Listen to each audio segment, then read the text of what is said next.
¿Cómo están a todos los seguidores de los Hachas? Estamos en nuestro cuarto programa y el día de hoy les tenemos un programa bastante interesante. Vamos a tratar el tema de los intelectuales en Bolivia. Para este programa hemos invitado a Marcelo Arequipa Azurduy, él es politólogo, docente de la Universidad Mayor de San Andrés, y a Luis Claros, también docente de la Universidad Mayor de San Andrés. Él es filósofo y tiene una maestría en ciencia política por el CIDES UMSA. Como siempre, nos va a estar acompañando nuestro compañero de trabajo, el director del programa, Marco Alberto Quispe. ¿Cómo estás, Marco? ¿Qué tal? ¿Qué tal, Gustavo? ¿Qué tal, amigos, amigas de las redes sociales?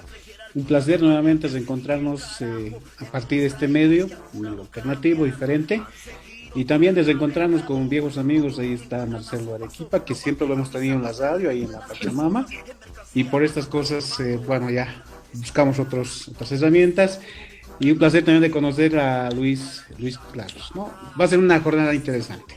Gustavo. Muy bien. ¿Cómo estás, Marcelo? ¿Qué Bien, tal? gracias. Bien, gracias. Un saludo a ti, a Marco y a Luis. Muy bien. ¿Cómo estás, Luis? Bienvenido al programa. Bien, bien. Gracias por la invitación. Igual un saludo a ustedes y bueno, podemos iniciar. Muy bien. Después de una pequeña pausa, empezamos con los Hachas.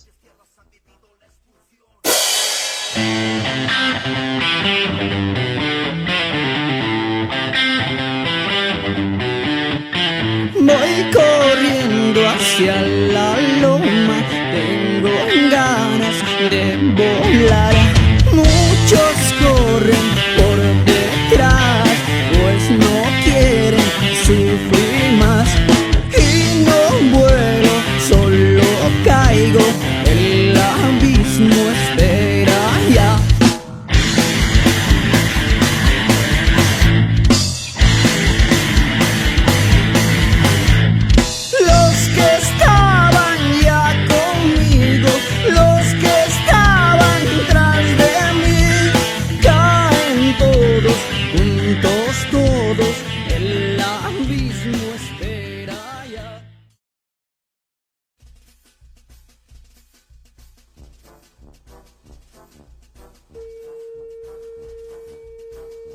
Bien, bienvenidos nuevamente ustedes a los Hachas. Hoy tenemos un programa bastante interesante, está referido al análisis de los intelectuales en Bolivia.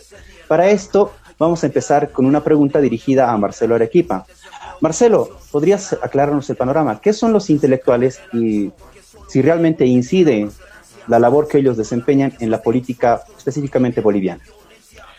Sí, a ver, para ponerlo, si quieres, en términos bastante resumidos, la idea de los intelectuales, para mí es como aquella persona que mira un poco el panorama general, es decir, es como una foto panorámica la que está observando esa persona, ¿no? No está observando una cosa específica, es decir, dentro del paisaje no se está centrando en un tipo de árbol o en un tipo de, una especie, digamos, de animal que está en el paisaje. No, esa persona intenta mirar el panorama en general, en global, ¿no?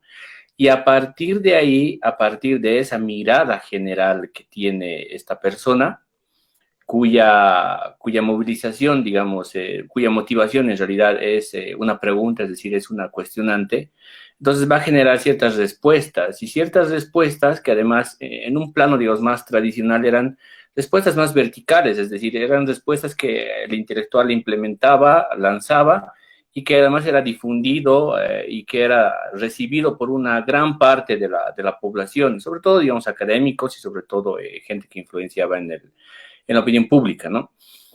Pero eso es un poco se ha empezado a difuminar en realidad, es decir, ya no hay tanto esta idea del intelectual tradicional por varias circunstancias.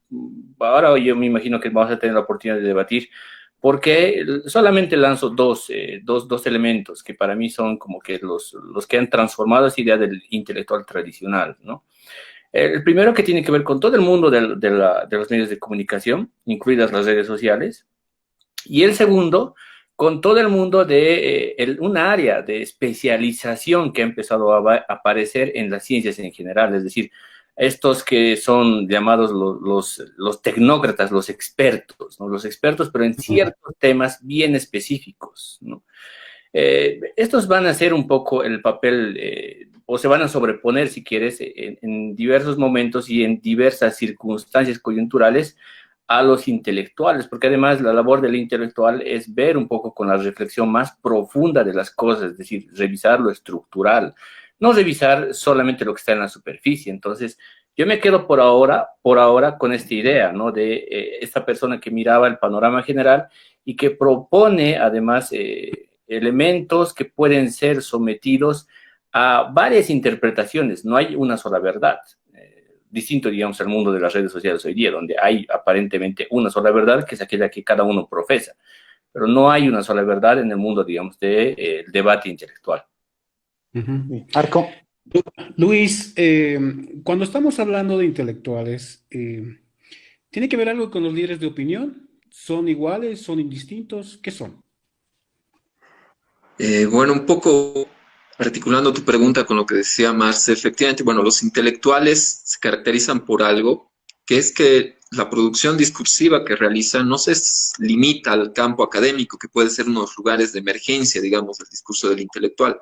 Justamente se vuelve intelectual cuando este discurso trasciende las esferas estrictamente académicas, es decir, puede ir a otros terrenos. Y un medio justamente por el cual se trasciende más allá del ámbito estrictamente académico es la opinión pública, es decir, trascender a lo que llamamos opinión pública. Bueno, de hecho, la misma idea de opinión pública se ha transformado históricamente y en sí también es conflictivo hablar de opinión pública como algo unificado. Pero en general, sí, la característica del intelectual es que al ir más allá del ámbito estrictamente académico, es decir, del diálogo intercomunitario, digamos, de los pares, va a estos ámbitos y ahí es donde puede constituirse una especie de líder de opinión. Ahora bien, no necesariamente todo líder de opinión es un intelectual y no necesariamente todo intelectual se constituye en líder de opinión, pero ahí justamente hay unas migraciones muy, muy curiosas que se pueden analizar además en cada coyuntura, porque uno de los temas que nos llama a investigar cuando queremos trabajar sobre el tema de los intelectuales justamente son sus canales de difusión. Y eso varía de tiempo histórico a un tiempo histórico, de sociedad a sociedad. Y en algunas sociedades, por ejemplo, el rol de los académicos puede quedarse mucho más circunscrito en un ámbito académico con unas fronteras más estables, pero en un medio como el boliviano, y eso estamos muy acostumbrados a ver, las fronteras del ámbito académico son bastante difusas, son bastante permeables, y hay un tránsito muy fuerte al ámbito político, ¿no? Hay unos ires y venires muy fluidos, lo cual torna justamente fácil que ciertas producciones en el ámbito académico asuman la tarea del intelectual, aquel que brinda una intelección del orden social, con el fin de ir más allá de las fronteras del ámbito académico y ejercer cierta influencia en la práctica de los otros sujetos sociales, lo cual podría, bajo ciertas circunstancias, convertirlo en un líder de opinión, justamente, ¿no? Bueno, entonces a mí me hacen pensar, ¿influyen? Podríamos decir que los intelectuales, de alguna manera, tal cual un líder de opinión, puede lograr determinar el comportamiento de la sociedad. Yo creo que sí influyen, ¿no? Hay ciertamente un nivel de influencia. Ahora, el problema ahí es el ruido de que genera hoy día la velocidad con la cual está circulando la información y que todo lo queremos de manera ya casi inmediata, ¿no? Y ahí, como decía hace rato, también se genera ese ruido de que están incursionando mucho estos expertos, es decir, el saber tecnócrata de algunas cosas que son muy específicas, que en muchos casos, la verdad, creo que obnubilan mucho el papel de los intelectuales. Y además hay otro elemento que a mí me parece que es, digamos, bien propio a nuestro caso, al caso boliviano. Yo identifico como 3 generaciones de labor, digamos, intelectual en Bolivia. La primera, que es desde los liberales hasta los 80s. Ahí hay, digamos, un trabajo más arduo en la labor ensayística de quienes se dedican un poco a la labor intelectual. Son ensayistas, nada más, ¿no? De los 80s hasta el 2000, yo creo que ahí hay un repliegue en realidad de los intelectuales de izquierda, y más bien hay una incursión poco más grande de intelectuales hacia la derecha, pero liberales, y hasta me atrevería a decir neoliberales, porque ellos son los que van a hablar mucho de esta idea de las instituciones. No sé si recuerdan estas cosas que establecen, digamos, las tesis más fuertes de Carlos Toranzo, de Jorge Lasarte, qué sé yo, ¿no? Van a incursionar mucho ellos en ese aspecto, pero todavía siguen siendo labores ensayísticas, no son textos académicos como tal, siguen siendo ensayos, ¿no? predominantemente. A partir del 2000 en adelante va a empezar a emerger en Bolivia, me parece, una generación distinta. Y esa generación distinta tiene que ver ya con un empuje de una intelectualidad de izquierda, y ahí estoy recordando, por ejemplo, el grupo Comuna, donde pertenecía Álvaro García Linera, Raúl Prada, Luis Tapia, personas que, digamos, se han dedicado un poco a la difusión del pensamiento y además a la difusión de un pensamiento estructural, de base. No son personas que han hablado, por ejemplo, hoy día que se habla muchísimo de eso, de los expertos en las encuestas. No son expertos en encuestas, o expertos en marketing político, digamos. No son eso. Son personas que más bien te han presentado, y eso hay que reconocer, creo, y hay que ser honestos en reconocer, ellos te han presentado un proyecto político de Estado. Es decir, el resultado de lo que tenemos hoy día, en gran parte se los debemos también a ellos, porque han presentado ciertamente un proyecto político de Estado. Luego a eso, después un poco, si quieres, ya con la caída del movimiento al socialismo, hay una suerte hoy día de intelectualidades colectivas, creo yo, y esas intelectualidades colectivas tienen ciertos rasgos entre luces y sombras. Lo pongo, por ejemplo, en el caso de los indianistas, los jóvenes indianistas hoy día, ¿no?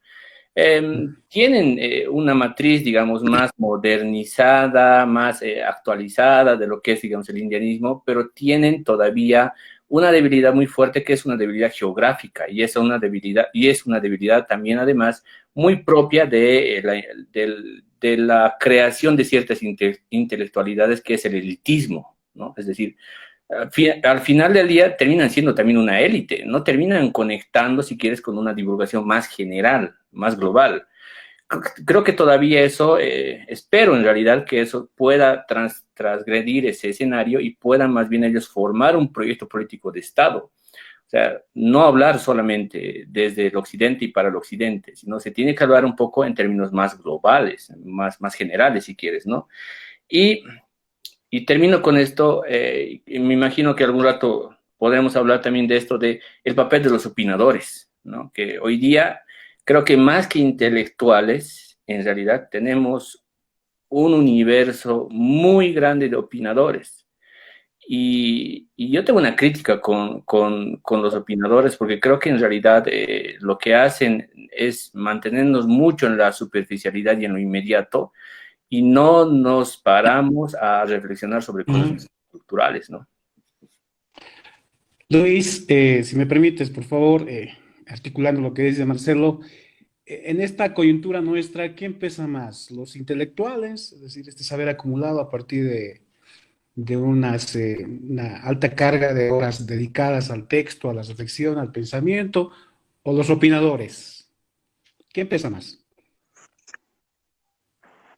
Bueno, no sé cuán firme es la distinción, la verdad, porque no es que yo tenga una apreciación muy positiva de los intelectuales y por ende se contraponga una apreciación muy negativa de los llamados opinadores. O sea, los opinadores finalmente a veces se vuelven opinadores por el contexto mismo en el cual intervienen, ¿no? Los medios de comunicación generalmente contribuyen a encapsular los momentos de intervención y generar estos espacios superficiales, lo mismo las redes sociales, ¿no? Y de ahí que surgen esta idea de los opinadores, donde los que en otros contextos pueden presentarse o aparecer como intelectuales bajo ciertos formatos se vuelven lo que creo Marce está pensando como opinadores, ¿no? Estos comentarios breves, superficiales, muchos casos irresponsables además.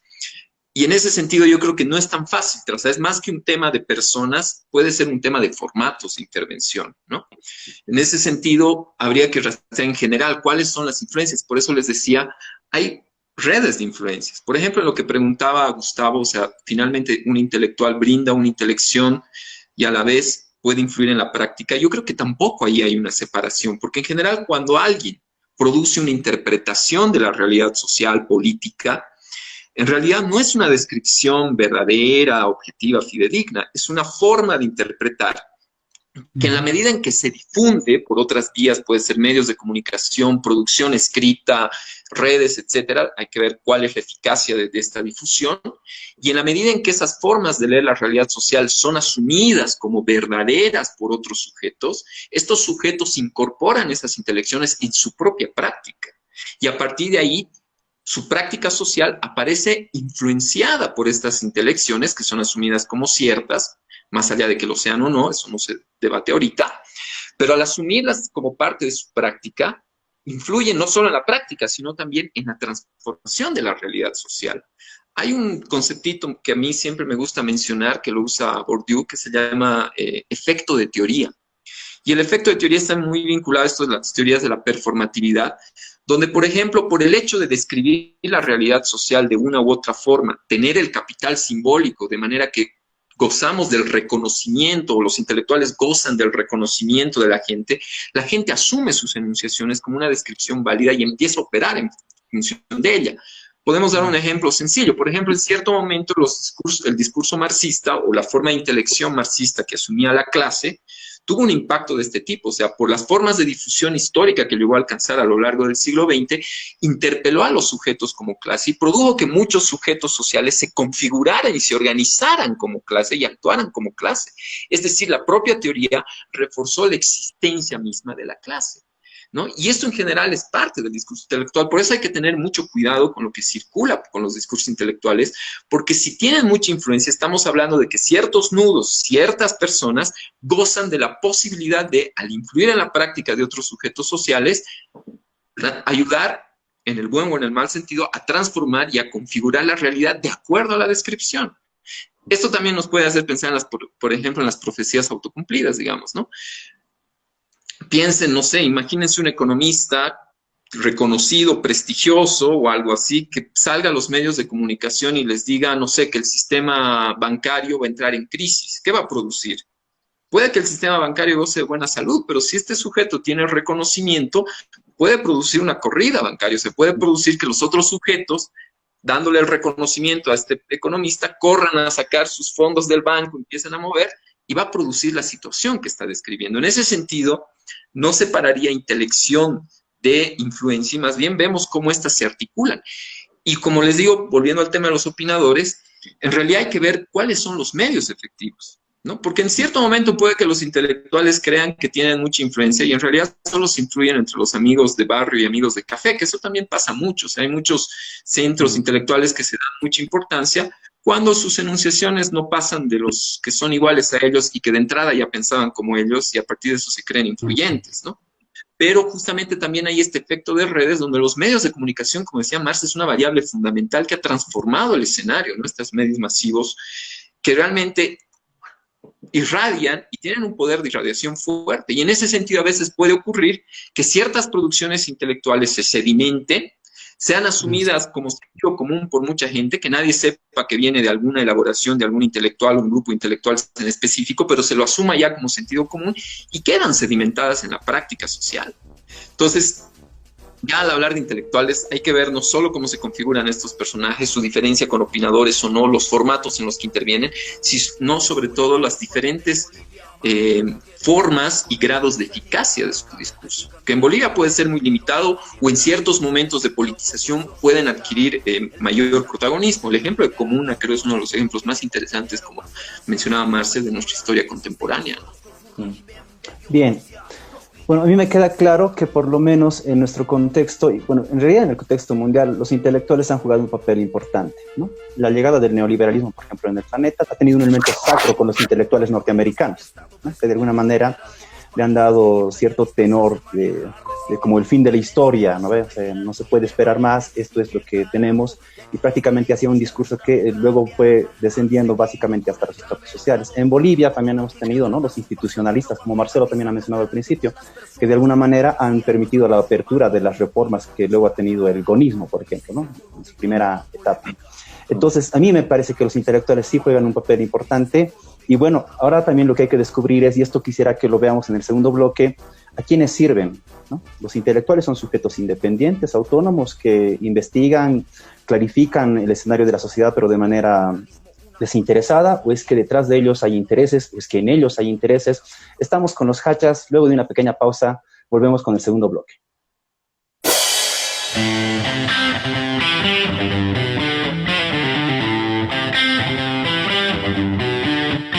Voy corriendo hacia la loma, tengo ganas de volar.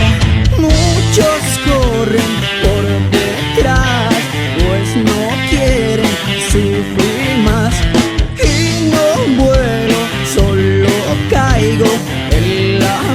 abismo espera ya.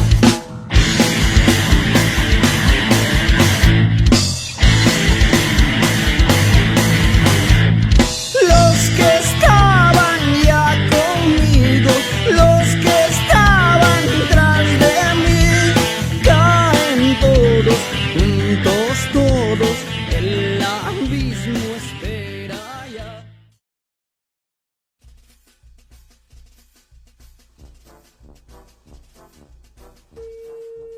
Bien, ¿cómo están a todos los hachas? Gracias por seguir con nosotros. Estamos hablando sobre los intelectuales y ahora una pregunta bastante intensa. Marce, ¿cuál es el rol que han jugado los intelectuales en los procesos políticos actuales? Si en el Renacimiento los intelectuales necesitaban de mecenas, es decir, de padrinazgos para poder desarrollar sus obras, imagínense ahora con los medios de comunicación y las redes sociales que tenemos en general, ¿no? Es decir, hay nodos, lo que decía Luis también hace rato, nodos de difusión que son más grandes, es decir, o más extendidos, ¿no? No son tan pequeños como antes, es decir, no hay uno solo, ya hay muchos, ¿no? Hay muchísimos. Y vale más, por ejemplo, el Twitter del Joseph Stiglitz que el Twitter del presidente del Banco Central Europeo, digamos, ¿no? Es decir, hay esta idea que está muy metida, muy enraizada y volviendo, digamos, o aterrizando más en nuestro contexto. A mí me resulta bastante paradójico algo. Hoy pareciera ser que no queremos seres reflexivos, no queremos personas que reflexionen, sino queremos personas que sean netamente operativas, o sea, que operativicen cosas en realidad, que digan para ciertos contextos y ciertos momentos qué es lo que es bueno y qué es lo que es malo, es decir, operativos, nada más. ¿Quiénes son pero los que quieren eso? No somos necesariamente la sociedad, digamos, para no caer en una relativización bien absurda, sino creo que quienes quieren más bien generar esta suerte de agentes netamente operativos son pues ciertamente los que tienen hoy día la influencia de ejercer, digamos, el control del poder y del poder en la difusión de la información. No se olviden además que hoy día estamos hablando de, por ejemplo, hoy mismo, estamos hablando de la disputa que tiene Donald Trump con el dueño de Twitter, con el dueño de ese medio de difusión, es decir, con esa red social. El año pasado fue con Zuckerberg, con el señor del Facebook. Antes de eso eran con los dueños de los canales de televisión, ¿no? Entonces, hay ciertamente ahí, detrás de todo esto, una labor de impulsar esto que se conoce en el mundo anglosajón como los intelectuales públicos, ¿no? Intelectuales públicos, quienes ciertamente trabajan un intelecto bastante interesante y provocador, piensan y discuten problemas de interés público, pero que además al mismo tiempo de pensar y discutir problemas de interés público, tienen injerencia sobre la sociedad. Y esto es muy fuerte porque además la injerencia que tienen sobre la sociedad es casi inmediata, ¿no? Inmediata. Y hay un problema bien grande. Rafael del Águila decía, estos intelectuales son como, él los llamaba los perfectos sacerdotes, les llamaba. Y decía, ellos son los que dicen lo que es bueno y lo que es malo necesariamente, y eso aterriza en función del dueño del medio de comunicación y es difundido de esa manera, ¿no? Entonces, todavía no estamos hablando de los opinadores, sino estamos hablando de aquellos intelectuales públicos cuyo ámbito de radiación de sus ideas es muy extendido, pero es muy extendido no solamente por sus propias ideas, sino porque hay ciertamente detrás de ellos no una manipulación ideológica, no una manipulación partidaria, sino una manipulación de intereses comerciales, diría yo en este caso, ¿no? Bien. Luis, en esta idea de un poquito profundizar sobre el rol de los intelectuales, ¿no? Gramsci acuñó unas lecturas sobre la posibilidad de la existencia de los intelectuales orgánicos, ¿no? Las fuerzas que disputan el poder necesitan de estos intelectuales, no necesitan. ¿Cómo lo ves vos? Bueno, pregunta un poco complicada. En general, obviamente ninguna figura de ningún tipo de actor es imprescindible, pero ahí también hay que tal vez pluralizar la idea de intelectuales, ¿no? O sea, finalmente, si ampliamos la idea de que intelectual es alguien que al presentar una intelección, digamos, del orden social, un poco más general, para usar las palabras que nos daba Marce, y a la vez a partir de ahí establece direcciones del accionar. En ese sentido, el intelectual no necesariamente es el que se ha formado en instituciones estrictas. En ese sentido, hay intelectuales que surgen del seno, digamos, de ciertas organizaciones, movimientos, formas de agrupación colectiva, ¿no? En ese sentido, bajo esta forma más amplia de concebir al intelectual, podríamos pensar que sí siempre va a haber personas que asuman esta función, ¿no?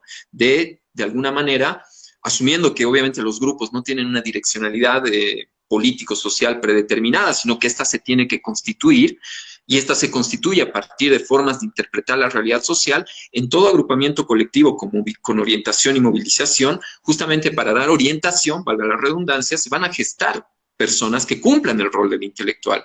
En ese sentido, de alguna manera, son necesarios.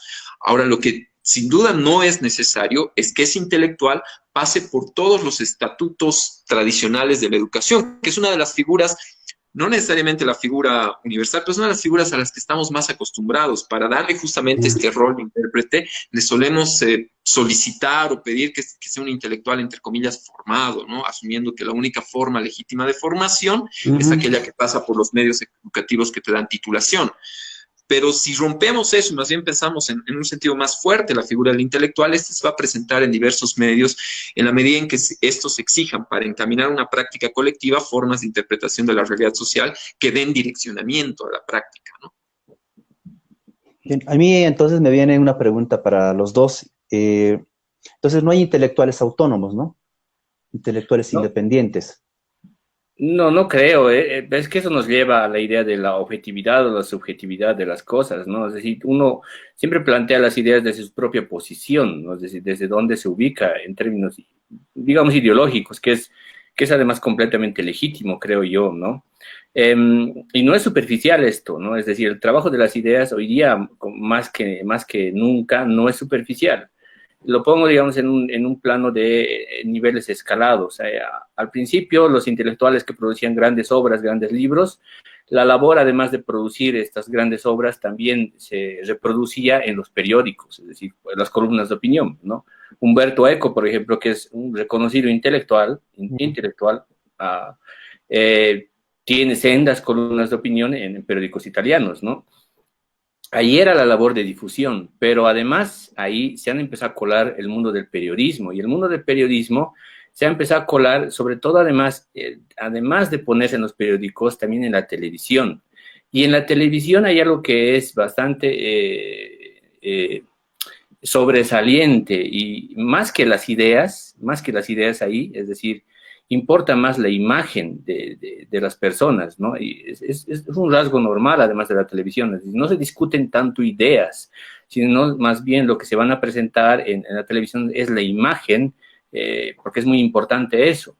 Y luego viene el Internet, ¿no? Y el Internet más bien lo que va a hacer es desmontar esas cadenas unidireccionales que habían de información. Hoy día interpelamos casi al vivo, digamos, a las personas, ¿no? Ya no hay forma incluso de pararse un ratito y reflexionar sobre aquellas cosas que se nos están observando, sino que hoy ya queremos una interpelación casi automática, ¿no? Y eso nos lleva también a un problema, y ese problema es que hoy día hay más voces, pero hay menos pluralidad. Y ese es un asunto, creo yo, que lo tenemos que reflexionar, pero de fondo. No por el hecho de que existan más voces hoy día, eso significa que eso es sinónimo de haber más pluralidad.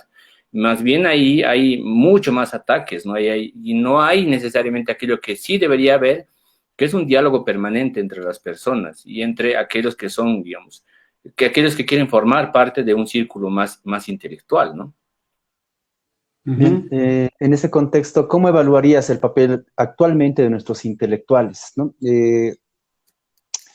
El Franco Gamboa escribió un artículo en el que daba sentencia de muerte a los intelectuales, ¿no? Después, curiosamente, pasa una semanita y escribe, creo que 2 semanas, escribe otro artículo y también da sentencia de muerte, pero en específico a un tipo de intelectuales, el intelectual indianista. Entonces, a partir de eso, estoy viendo que hay una suerte de de necesidad por parte de este intelectual, curiosamente, de sepultar a un grupo de intelectuales. Entonces, en ese juego, ¿cómo ves tú el papel de los intelectuales actualmente en Bolivia, en los acontecimientos recientes que hemos tenido? Si son realmente necesarios, ¿no? La pregunta va para Marcelo y para Luis. Bien, primero quería responder a lo que planteaste hace rato sobre la posible autonomía. Y yo creo que puede haber grados de autonomía de los intelectuales. Obviamente no existe un intelectual por esencia autónomo, porque simplemente no existe la neutralidad. Y de hecho, quien más neutral se presente suele ser quien más parcializado está y trata de disimular su parcialización, ¿no?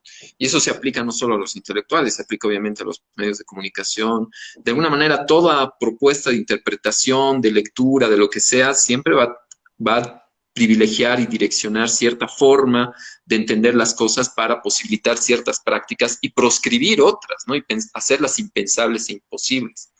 Pero a eso además hay que sumar que también hay un posicionamiento no necesariamente explícito. Existe el explícito, obviamente, que puede ser el ideológico en sentido más tradicional, pero también existe un posicionamiento de clase. O sea, yo creo que cuando pensemos a los intelectuales no los podemos pensar sin tomar en cuenta la adscripción de clase, que es algo que en lo que todos estamos, y no necesariamente todos, es muy difícil darse cuenta de nuestros presupuestos de clase, ¿no? De hecho, esa debería ser una tarea para tratar de lograr cierta autonomía en función a los propios prejuicios de clase, que es algo que se ha visto muy fuerte, creo, en el rol de los intelectuales o los llamados intelectuales en los últimos meses. Ya entrando, digamos, al rol de los intelectuales en las coyunturas recientes, primero hay que tomar en cuenta que no existe la figura del intelectual. De hecho, los procesos de democratización, tanto a nivel de la educación, pero también esta pluralidad, que no es tan plural, como bien dice Marce, de las formas de difusión, produce la posibilidad de que existan diferentes lugares de enunciación y, por tanto, de emergencia de diferentes figuras intelectuales, ¿no? Bastante variada, sin necesariamente ser radicalmente diversa. Ahora bien, ahí los que suelen tener mayor peso por los medios de comunicación, se ha podido ver, creo, en octubre, cierta adscripción de clase. Y ahí hay una frase, una expresión que se me quedó grabada en una de las cosas que circulaba en Facebook, que era, creo, de un compañero, un estudiante de literatura de la UNSA, que hablaba, era muy interesante esta frase, de edificiocentrismo. ¿A qué se refería con edificiocentrismo? Claro, era un juego más irónico, ¿no? Pero era cierto, o sea, y uno lo podía ver a veces cuando dialogaba con gente de la academia, que un poco asumían que la mirada de sus 10 amigos de café o de sus 50 amigos del edificio o del barrio, Bachumani, no sé, o cualquier barrio, era el país, ¿no? Entonces, ese es un tema muy complicado porque toman el país, que es hiperdiverso y complejo, y asumen en realidad que todo ese país se reduce a su barrio próximo, ¿no? Y si en su barrio próximo, de casualidad en octubre, de 10, 9 eran antievistas, asumían que el país era antivista y que por tanto el fraude era una evidencia, ¿no? Incluso más allá y antes de cualquier argumentación o datos dados por los informes, ya lo daban por sentado. ¿Por qué? Porque el intelectual, asumiendo su posicionamiento, ya no solo de clase, ¿no? Incluso esta suerte de edificiocentrismo, pensaba que su café de la tarde con sus amigos reflejaba el país. Y eso se ha visto muy fuerte en varios pronunciamientos. Cada uno decía, los escucha hablar con tanta certeza del país en general, de esto, la opinión pública, como si la opinión pública fuera fácilmente determinable y fuera unificada, hablar de el electorado como si este igual fuera unificado, la gente desea, como si la gente fuera unificada y además como si el intelectual tuviera la clarividencia de saber qué es lo que desea toda la gente, pero ¿de dónde sacaban esas ideas de lo que la gente desea? De cierta posición geográfica, barrial y de clase que la toman por la totalidad. Ese sí es un tema ideológico, no en el sentido de que sea su ideología, sino es ni siquiera una estrategia, porque no es consciente, es un funcionamiento ideológico, es un funcionamiento sinecdóquico, es decir, tomar la parte por el todo. Y en eso tienen éxito, el rol que cumplen los intelectuales es finalmente, casi en sentido clásico de la teoría de la ideología, hacer que los intereses de una parte se presenten como intereses universales. Y creo que en parte, no solo los intelectuales, pero los intelectuales han tenido una función en ese sentido en octubre, de hacer que los intereses de un sector se presenten como sectores universales. Y eso tenía el efecto perverso de que a los que efectivamente y claramente no se encontraban inscritos en estos intereses tomados como universales, ya no solo eran vistos como adversarios, sino ni siquiera como humanos. Eran seres irracionales ante los cuales se justificaba su eliminación, no solo social, sino física. De ahí que en cierto momento incluso haya habido un silencio y hasta una especie de socapada legitimación de la intervención militar que produjo muerte en la ciudad, en Cochabamba, en el departamento de Cochabamba y en La Paz. Marcelo. Sí, al elemento que dice Luis de la condición de clase, yo le sumaría uno más que me parece que son las dos características que ahora mismo se me vienen a la mente y que han imposibilitado una labor autocrítica en gran parte de una masa intelectual que creo yo que es todavía la que generaba cierta opinión pública y que sobre todo es generación, digamos, 80, ¿no? Es decir, todavía están ahí en el centro, en el foco principal de la atención de la pública, ¿no? Entonces, a la condición de clase, yo le sumo otra que es muy particular y es muy direccionada con respecto a nuestra cultura política, y es la búsqueda del reconocimiento y del prestigio, es decir, la constante búsqueda de ese reconocimiento que queremos tener, ¿no? Pero ese reconocimiento también hoy día está devenido por las redes sociales a las que pertenezco.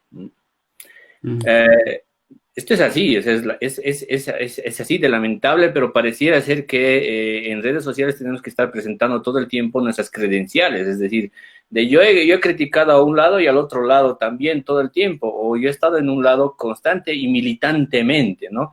Y ahí hay una distorsión de no entender qué significa tomar posición y tomar partido, que son dos cosas que son completamente distintas. Es decir, los intelectuales en Bolivia, en los sucesos de octubre del año pasado, creo que han decidido tomar partido y no tomar una posición en realidad. Y eso les ha imposibilitado, y de hecho los imposibilita hoy día, para tomar una posición crítica respecto a lo que se está haciendo, a estas denuncias y este desmantelamiento tan acelerado que hay dentro del Estado mismo de parte de quien está gobernando, ¿no? Es decir, yo estoy leyendo, digamos, columnas de opinión de aquellos que celebraban, pero airosamente, digamos, la caída de Evo Morales y la salida de Evo Morales, y hoy día no se ni espabilan, digamos, con algunas cosas que son realmente escandalosas, ¿no? No dicen absolutamente nada, o las dicen, pero muy de pasada, y trabajan más otras cosas, es decir, es como si estuvieran hablando de un desfile de modas y de repente aparece una cosa así medio gris y esa cosa gris así en 3 líneas la ponen y listo. Creo que tiene que ver por eso con este doble juego que hay, ¿no? Entre la condición de clase a la que pertenecen, ciertamente, y la búsqueda constante del reconocimiento y del prestigio. Y esa labor creo que más bien les ha jugado en contra porque los traiciona ellos mismos, porque imposibilita la idea de que tengamos o tengan ellos en realidad aquello que cualquiera que quiera hacer labor reflexiva tiene que estar dispuesto a ser autocrítico también, ¿no? Pero esa reflexión que haces, Marce, va básicamente para aquellos que han tomado partido, pero no han tomado una posición. Hay intelectuales que, podríamos decir, no son tan comerciales, el intelectual comercial, el publicitado, ¿no? Y que de alguna manera es útil. Y hay los intelectuales que son, no sé si anónimos, pero se dan voz propia, ¿no ve? En ese sentido, yo creo que ha habido un conjunto de intelectuales también que en las crisis de octubre y noviembre han decidido tomar posición y de alguna manera han denunciado lo que se venía, ¿no? La rearticulación, por ejemplo, de las viejas fuerzas oligárquicas, ¿no? Entonces, mi pregunta va en este sentido. ¿Tienen alguna crítica en específica? No tanto contra los intelectuales ya más conservadores e institucionalistas, porque es como que lógico, sabes lo que piensan y sabes a qué sector representan y lo que van a defender. Pero ¿cómo ustedes ven, por ejemplo, el papel de los intelectuales de izquierda específicamente, ¿no? Y de aquellos intelectuales que de alguna manera eran indigenistas, ¿no? Al comienzo del año 2000 han hablado mucho de la comuna. Y no sé si ustedes tienen una visión de lo que han dicho en octubre y en noviembre y de lo que, bueno, están diciendo o no están diciendo ahora, ¿no? En este contexto.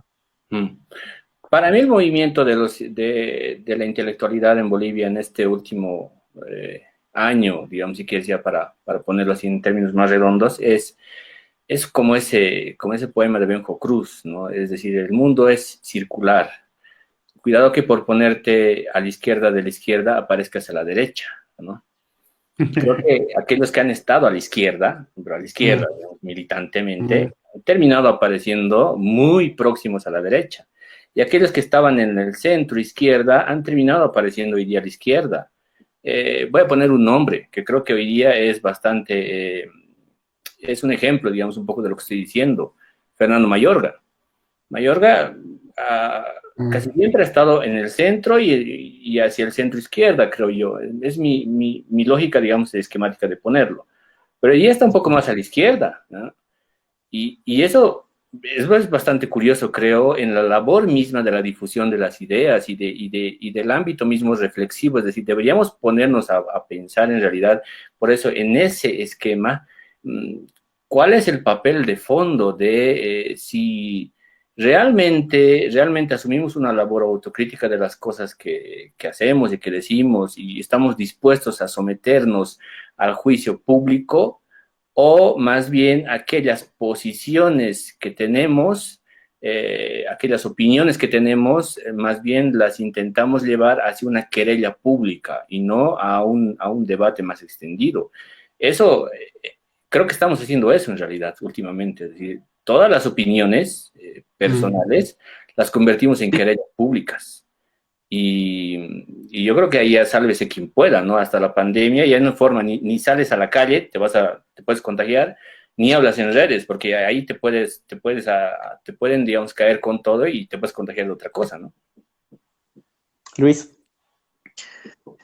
Yo justo estaba pensando o estaba recordando una cosa que plantea Paul Ricoeur, que no es sobre los intelectuales en concreto, es sobre la noción de utopía.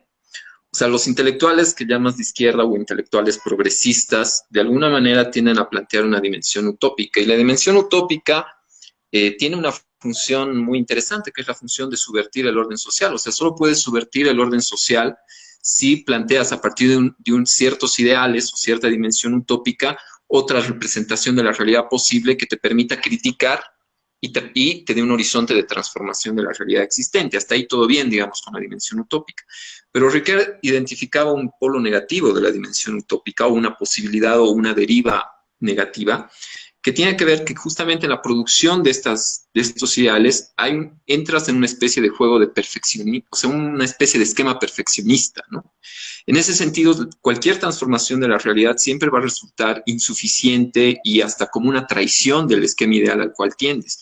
Yo creo que parte de los intelectuales de izquierda o progresistas han caído en eso en Bolivia, es decir, justamente a partir de la elaboración de esquemas bastante cerrados de transformación, obviamente ningún proceso real va a estar a la altura de estos ideales de transformación, y han sido leídos como traición, como límites, y han empezado a exagerar ese polo. Y en ese sentido, el propio Ricoeur identifica cosas que podemos ver. De hecho, o sea, muchos se han retrotraído, es decir, algunos escritores del mismo Raúl Prada en cierto momento, de los más interesantes, luego se retrotrae como una especie de decepción y desilusión radical. Ricoeur lo dice, pueden desilusionarse porque toman sus esquemas perfeccionistas como el horizonte casi necesario, y cuando la realidad obviamente nunca está a la altura, se encierran en su escritura o en ciertos momentos. Eso pasó a algunos intelectuales. Y otros justamente, también lo dice Ricoeur, es bien divertido ese pasajito, y eso que Ricoeur no se dedica a estas cosas, ¿no? Pero dice, incluso no pueden evaluar la temporalidad del cambio, porque lo que están esperando es tal vez lo súbito, ¿no? Y a veces esto cae en lo siguiente también, en cierta forma de estigmatización de las masas, entre comillas, que no están a la altura del cambio, ¿no?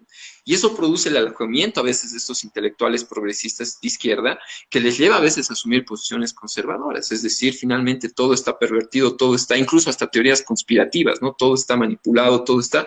Y terminan haciendo algo muy fuerte, que a mí me parece lo más peligroso, que en lo que a veces caen, bueno, los intelectuales conservadores de entrada parten de eso, pero los intelectuales de izquierda también, y eso es peligroso, que radica en quitar la agencia a los sujetos. Muchos críticos de izquierda que critican al gobierno usaban de manera recurrente la palabra manipulación. El gobierno los manipula, todo es manipulación. ¿Qué implica? No estoy negando que existan momentos donde sí efectivamente pueda ser correcto aplicar la idea de manipulación. Pero si lo reduces todo a manipulación, ¿qué estás haciendo? Le estás quitando toda agencia a los sujetos que se movilizan. O sea, lo estás viendo como títeres, como ovejas, como marionetas, lo que sea, y donde hay unos supuestos, los que manejan los hilos, y eso es quitar toda agencia, volver entes pasivos y volverlos objeto a los sujetos. Y a partir de ahí puedes articular una crítica que a la vez es un desprecio, que en sociedades además como la nuestra no solo se suma a los prejuicios de clase, así la típica visión de los obreros brutos o ignorantes que permea muchas de las visiones conservadoras, sino en sociedades como la boliviana, pues obviamente esto asume tintes raciales, ¿no? Entonces, de alguna manera ahí puedes ver ciertos coqueteos de ciertas posiciones en principio progresistas con posiciones racistas. Y eso se puede apreciar. Y un punto más que quiero mencionar, que es algo que a mí me parece súper preocupante en discursos progresistas de diferente tipo. En Bolivia, y eso se puede ver incluso antes de octubre, de hecho mucho antes, hay una tendencia, creo que es de las más preocupantes, a un deseo que se va generalizando en varios sectores de punición.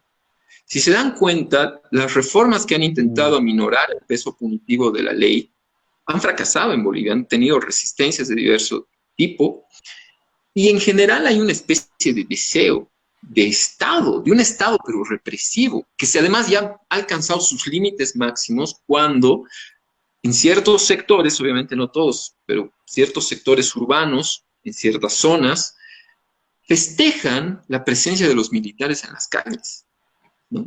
Entonces, de alguna manera esto ya se ve en varios lugares cuando piden una justicia, cuando desde las autoridades estatales del anterior gobierno, de las máximas cabezas, volvió a aparecer el tema de la pena de muerte, que desde la intelectualidad de varios lugares, de sectores progresistas, asumen las posiciones más, no solo ya conservadoras, sino reaccionarias.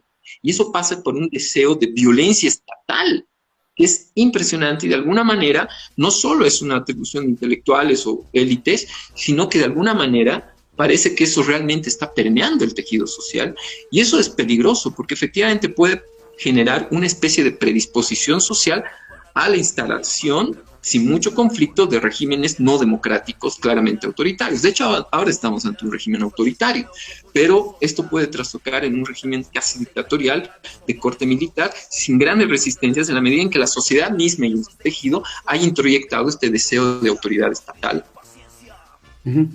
Gustavo, yo tengo la sensación de que, un poquito articulando a las reflexiones también que lo hacíamos en un anterior programa, sobre estas batallas de relatos, que el intelectual de alguna manera es una especie de mediador, ¿no?, que carga estos relatos, ¿no?, estas lecturas de la realidad, y obviamente las contrapone con otros intelectuales en un plano de lo simbólico, ¿no? Es decir, en un plano de los privilegiados, que llaman así, ¿no? No me van a responder ahora, me lo voy a guardar para la última sector. Lo que quiero saber es, ¿cuán articulado están estas voces de los intelectuales, de los privilegiados, con estas voces de abajo, del pueblo, de la gente? ¿Necesitan de estos intelectuales? ¿No necesitan? Bien, esto es Los Hachas, estamos hablando sobre el papel de los intelectuales en Bolivia. Después de una pequeña pausa, nuestro último bloque.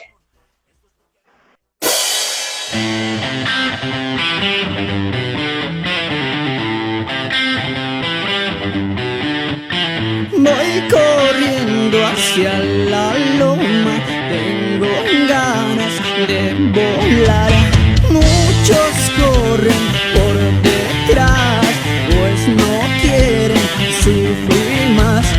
Y no vuelo, solo caigo, el abismo espera ya.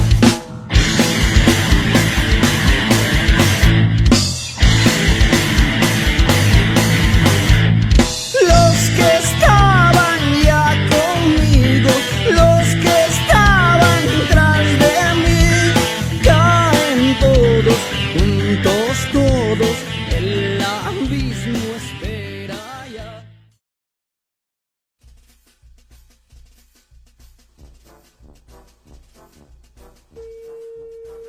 Bien, bienvenidos a nuestro último bloque. Estamos hablando sobre los intelectuales en Bolivia junto a Marcelo Arequipa y Luis Claros.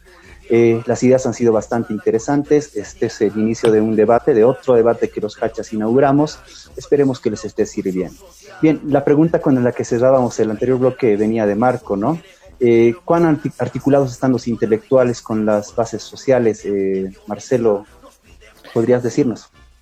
Sí, a ver, más que articulados con las bases, yo diría que la labor que identifico hoy día como parte de la intelectualidad es la construcción y la divulgación de un sentido común.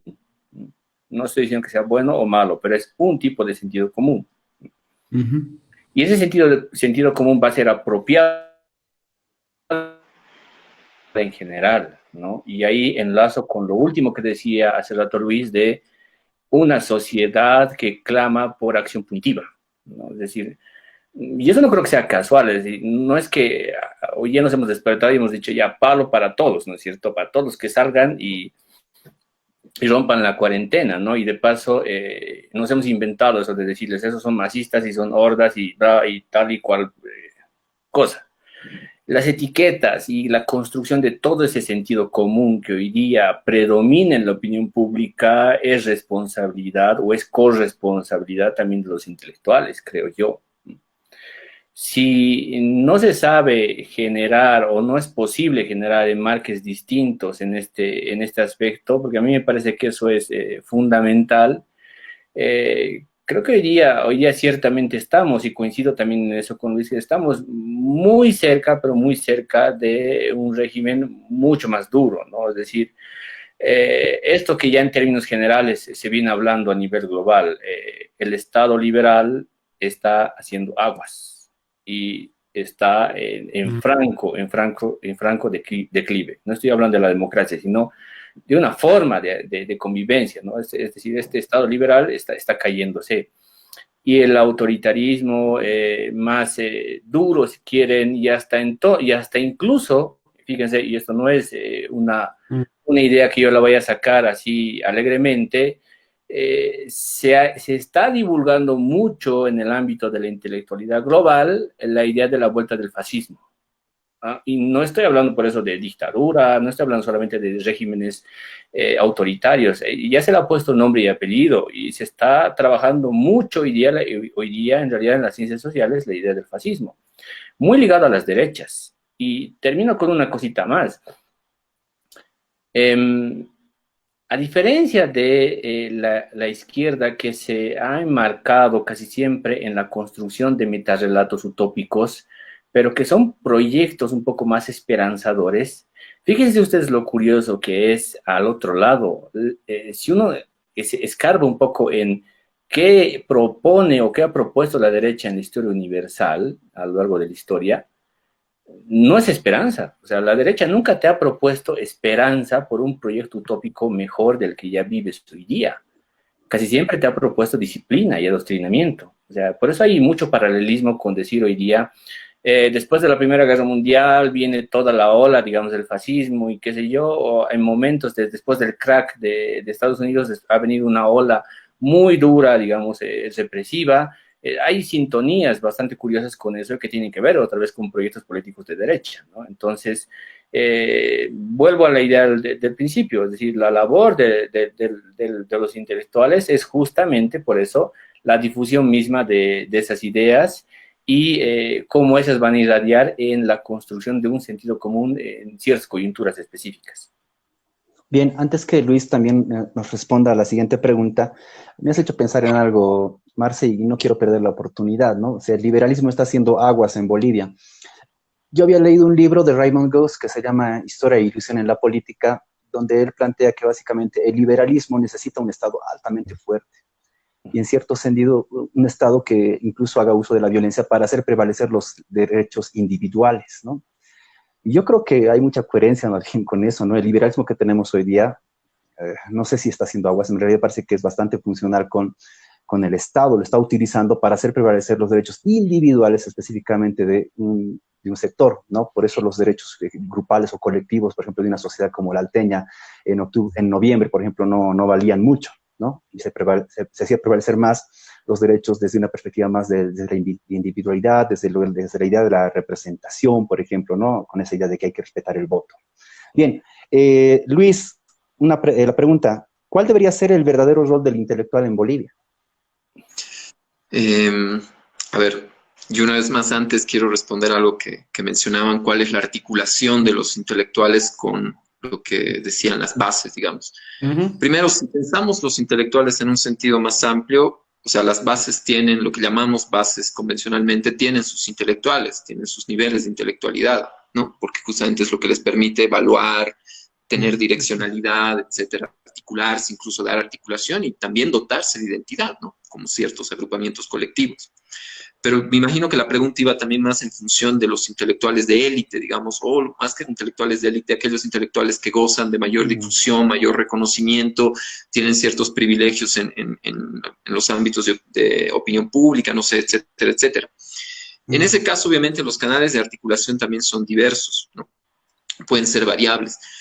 Últimamente se ha visto ciertos distanciamientos, ¿no? Parece que por lo menos en los que son invitados a los medios o en los que monopolizan ciertos ámbitos de enunciación dentro de la propia academia, efectivamente hay un distanciamiento, ¿no? Y han convertido a lo que llamamos bases en los otros, ¿no? En los manipulados, en las masas.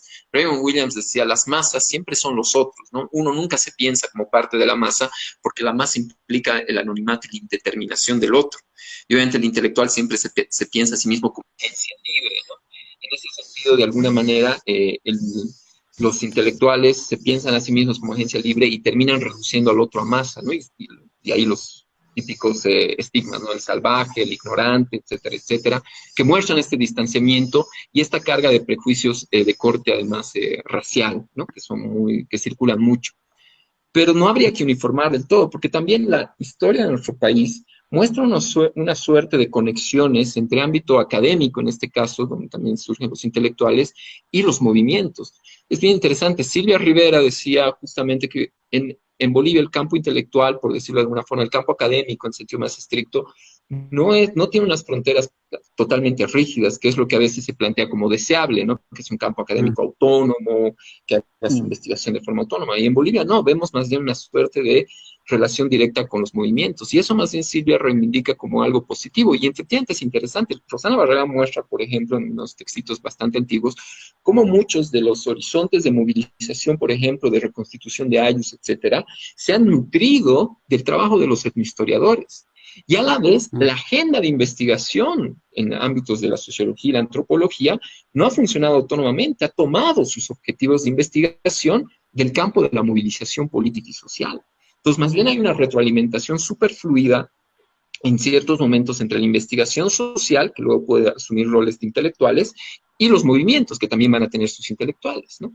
Entonces, ahí en Bolivia hay unas riquezas muy ricas que tienen que seguir siendo investigadas. Hay estos avances de Silvia, de Rosana, súper lindos, muy breves, pero que más bien nos dejan un poco el llamado a seguir profundizando. Pero en estos otros intelectuales que a veces sí terminan monopolizando ámbitos de enunciación, efectivamente hay un mayor distanciamiento, un desconocimiento del carácter de agencia del otro y por tanto su reducción a nada, que como les decía es peligroso porque a veces habilita la estigmatización del otro, que puede ser un proceso casi de deshumanización cuando los piensas como ignorantes o irracionales, que él termina legitimando la intervención armada como lo hemos visto, ¿no? El caso de Sencate es tremendo, o sea, los académicos sin ningún tapujo se han comido el cuento de que efectivamente iban a hacer volar Sencata y por tanto la intervención armada era totalmente legítima, pero sin ninguna duda, lo han asumido como verdad asumida. ¿Y qué implica eso? Primero, desconocer que estratégicamente, no solo en movilizaciones de corte nacional, sino también local, Sencata siempre ha sido un lugar estratégico en el cual ha habido recurrentemente formas de bloqueo, donde nunca se ha pensado volar. Segundo, realmente es pensar en la irracionalidad de la gente, asumiendo que se iban a inmolar, ¿no? Porque hacer volar era inmolarse. Entonces hay una especie de certeza de que el otro es un idiota, es un irracional y por tanto merece morir. Y eso es fuerte, yo lo he visto en el ámbito académico, ¿no? Ahora bien, ahí son los desencuentros radicales, que no solo son desencuentros, ahí hay posición de clase y hay posición, aunque suene duro, posición de raza. O sea, asumiendo que la raza obviamente no es un hecho objetivo, sino como en la beta más de Macusaya, ¿no? Hay procesos de racialización. Pero bueno, ya respecto al rol de los intelectuales, asumiendo que estos también son diversos, obviamente yo no voy a pensar cuál es el rol del intelectual de derecha porque no me interesa, sino voy a plantear cuál podría ser el rol de un intelectual o de izquierda o progresista. Y uno aquí hay que asumir que cuál sería la característica de un intelectual de izquierda. Obviamente no necesariamente es el discurso marxista o eso es el horizonte finalmente, en el cual además han emergido de manera fuerte la figura del intelectual en general, es el horizonte o el imaginario democrático, el imaginario de la igualdad. Ese es el gran horizonte, digamos, en el que se mueve. Yo creo que el rol del intelectual que sea consecuente con este imaginario, lo que tiene que trabajar es justamente estar atento a cualquier lugar de reestructuración de jerarquías. Y eso es algo que en Bolivia no están haciendo estos intelectuales privilegiados, más bien están reforzando, con discursos pueden ser republicanos, pueden ser democráticos, pero están reforzando jerarquías. Bajo un discurso democrático, están más bien articulando formas no democráticas. Y más bien un intelectual que asume este rol tiene que ser radicalmente democrático y estar alerta a cualquier intención de reestructuración de formas de desigualdad y jerarquías, empezando por el propio discurso intelectual. En ese sentido, yo siempre trataba, alguna vez discutiendo con compañeros, decíamos, tal vez una de las tareas fuertes de los intelectuales y de los académicos no es tanto ya pasar todo el tiempo a investigar a los otros, sino también tomar una pausa para investigarse no solo a sí mismo, a su ámbito, como un ámbito más de producción de discurso, porque son parte finalmente la academia y también los intelectuales son parte de la disputa política. Y verlos como un agente más, tratar de reducirlos a otro bicho raro a estudiar, digamos, y de alguna manera frenar, ser un dique de contención, ser más estratégico y tener más cautela también con lo que producen, ¿no? Ese sería el rol, digamos, yo creo, de un intelectual progresista, o sea, ser lo más consecuente, más alerta, lo más desconfiado, para introducir contingencialidad en las formas de interpretación de la realidad social, ¿no? Y por tanto, más bien desarticular toda pretensión rápida de verdad, ¿no? Porque justamente eso puede producir autoritarismo y desequilibrios, y siempre en función de criticar formas de establecimiento de jerarquías sociales, ¿no? O de cualquier tipo. Marco. Yo quiero aprovechar, en base a la pregunta que le hiciste a Marcelo, para también adicionar, ¿cómo lo ves en esta lógica, la emergencia de estos, yo no sé si llamarlo intelectualidad todavía, ¿no? No sé, es que para mí es bien complejo, ¿no? Pero ¿cómo lo ves este grupo de jóvenes que están empezando a mirar de otra manera, digamos, desde el alto, desde el indianismo? Si esto se articula a un rol protagónico que necesita las sociedades excluidas de este momento, ¿cómo lo ves, Marcelo, vos, ¿no? Frente a este, obviamente, aparato tremendo que tienen los medios y sus intelectuales. Sí, estos intelectuales, digamos, más jóvenes, y vamos a decirlos estos que están hoy día más en la lógica, digamos, de la defensa del indianismo, si quieres, en el caso, digamos, del Alto. Creo que tienen una labor fundamental y además es bastante interesante porque primero que tienen que empezar a asumirse como sujetos de poder, ¿no? Es decir, no son ya sujetos subalternos que pertenecían o que dependían en realidad de la conformación, digamos, o de la validación, si quieres, de aquellos que se consideraban como intelectuales, ¿no? Para ponerlo en términos más gráficos, o tienen que dejar de buscar sentarse en la testera como sea y cuando sea con HCF Mansilla, y tienen que sentarse ellos mismos a hablar y sentar presencia, es decir, yo creo que eso ya está superado del todo, en realidad, eso de buscar la reverencia y buscar además que el otro al que le has considerado intelectual te valide a ti como parte de ese círculo, ¿no? Es decir, por eso vuelvo a esa idea de son sujetos de poder ellos y no son sujetos subalternos. El siguiente paso a eso probablemente será ya la construcción o el planteamiento de un proyecto político, es decir, algo que hoy día no tenemos en Bolivia y que estamos huérfanos. En general también hay una falencia en esto, ¿no? Es decir, la construcción de un metarrelato, algo sobre lo cual vayamos a trabajar, algo hacia donde queramos ir, ¿no? Afortunadamente hoy día estamos en un momento de transición, no es un fin de ciclo para mí esto, todavía no ha concluido un ciclo, es un momento de transición que nos va a llevar probablemente a algo, eso no sé decir a qué nos va a llevar, pero va a depender mucho de cómo se trabajan por eso esas propuestas desde la izquierda y desde lo progresista. Creo que eso es bien importante, es decir, lo progresista tiene que entenderse hoy día como un diálogo permanente, no es como una imposición de una verdad única sobre el otro, y tampoco es esa búsqueda constante del reconocimiento y del prestigio, sino es un diálogo permanente en la construcción misma de aquello que nosotros somos y cómo nos asumimos frente a un contexto más global. Bien, nos queda solamente unos cuantos minutos para concluir. Les agradecemos realmente su participación, a Marcelo Arequipa, a Luis Claros. Vamos a tener otra sesión, otro programa con este tema, porque realmente es un tema apasionante y que da para mucho, ¿no? A mí solamente me queda claro algo específico. Los intelectuales están más vigentes que nunca, están jugando un papel determinante en la conformación de legitimidad de ciertos aspectos que hoy estamos vivenciando, y por lo mismo reflexionar su tarea es una tarea urgente, ¿no? Bien, gracias Marco, gracias Marcelo, gracias Luis. Esto fue Los Hachas, nos vemos la siguiente semana.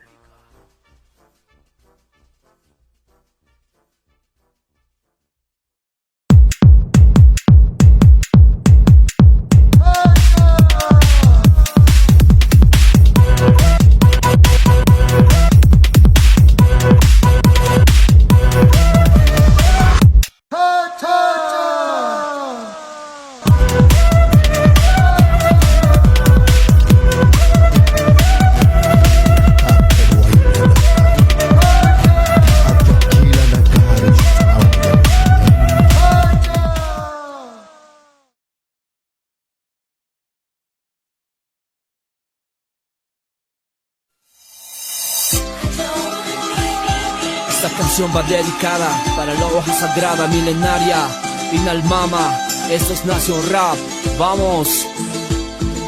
Directly from the ancestral drugstore. Coca se nepa, cocaína, coca se nepa, cocaína. Cuyicando, pichando, aguantando en el trabajo, surgiendo desde abajo, de abajo, de abajo, de abajo. Hojita verde de la coca, humito blanco del cigarro, adivíname mi suerte.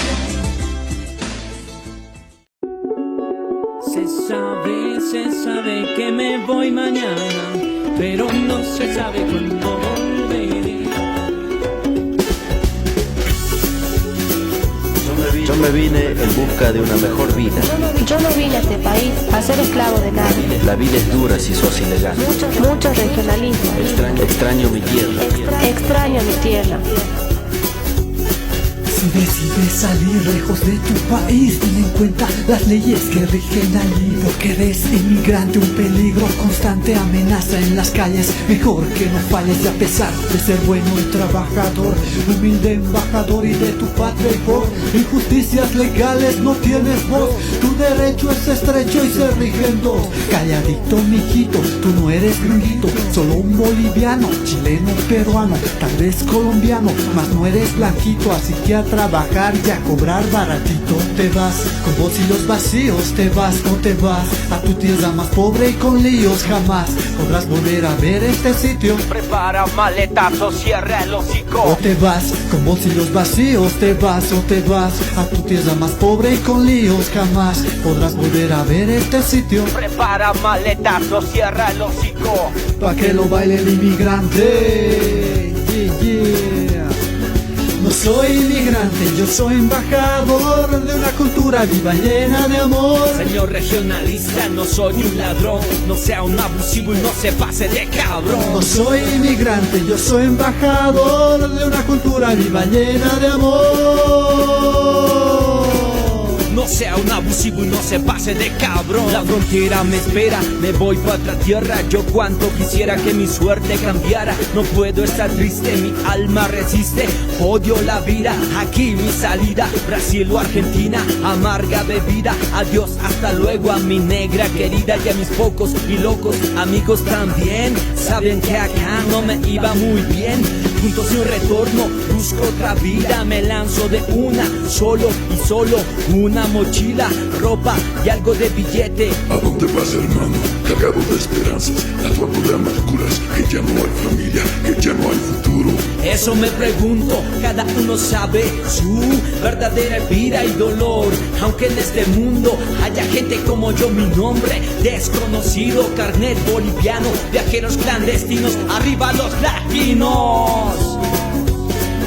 No soy inmigrante, yo soy embajador de una cultura viva llena de amor. Señor regionalista, no soy un ladrón, no sea un abusivo y no se pase de cabrón. No soy inmigrante, yo soy embajador de una cultura viva llena de amor. No sea un abusivo y no se pase de cabrón. Yo este canto para mi gente y para el que escucha, para aquel que por un trato justo se ha mantenido en la lucha, para el inmigrante alejado de su país, que sueña un día ver feliz a su familia con un plato de comida y regresar pronto a su raíz. Para aquel que dejó a sus padres, esposa o hijo en busca de un presente digno y un futuro fijo. Para la libertad del oprimido, de sueños dormidos, del que trabaja 12 horas o más, explotados por un sueldo de mierda, miserables donde no encuentran la paz. Para ellos mis respetos y este canto de vivencia, mucha fuerza hermanos y sobre todo resistencia. Y sobre todo resistencia.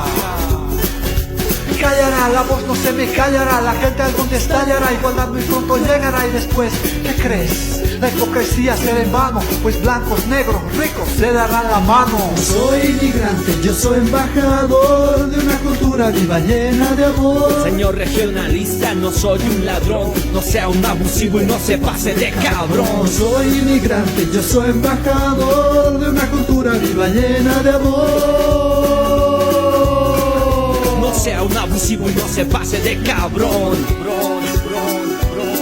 Nación Rap.